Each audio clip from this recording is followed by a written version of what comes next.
So the blue band here you can see is the capacity. So whenever you're down, well, let's say when you're above the capacity, here's where the line is going to build up. Right. And by that point, of course, it's too late because you've ruined the impression. Yep. And you've got So the red's after the okay. So after the fact. Yeah. So this the blue's predicting. The blue's predicting. Well, the blue is actually historical, so the red is predicting. Okay, So I got if it. this is now, it's saying, in 30 minutes we expect your demand to be this. So these fluctuate a little bit, but it should be that once it's in the past, it's locked and frozen in because this is historically actually measured. But that obviously isn't real then. And what are the factors that drive right. And what are some of the factors that drive the red?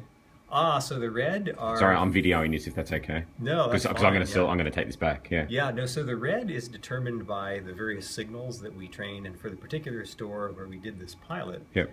those included things like traffic coming into the parking lot, traffic through the main entrances, Yep. and the density of shoppers in key areas like the frozen goods or the produce. Frozen goods and milk, for example, being some of the things that shoppers often put in their cart last. Right. And so that's an indicator of imminent checkout. The parking lot traffic is, of course, a much longer lead time. This was a big box retailer, and so the average shopping trip was over 45 minutes. So that traffic into the parking lot could give you a lot of early warning. And then you have cameras as well, you see? As Yes. Yeah, so the cameras were used in the parking lot and then at the main entrances. So we had simply a tripwire. It was actually a couple of the stereo vision cameras, so we could count very accurately people coming through the front doors, and then also to measure the dwell times. And this was key to have the stereo vision so it could track the people accurately.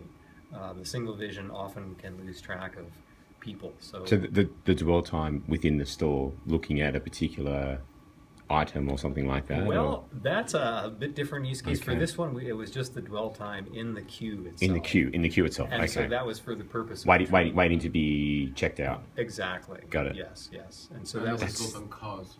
right. That'd be brilliant because So I can imagine that so would be a great measure. That'll be a checkers. measure of key KPI for stores Yes. would be to lower obviously the dwell time for people sitting in queues, right? Right. It's huge. And what's interesting is all of this, we found a lot of this type of instance up here where well, actually just the opposite, I'm sorry, where the blue line is down below the capacity. This is where they can save big money because they have an excess of cashiers, and we found a lot of people simply idle at that time.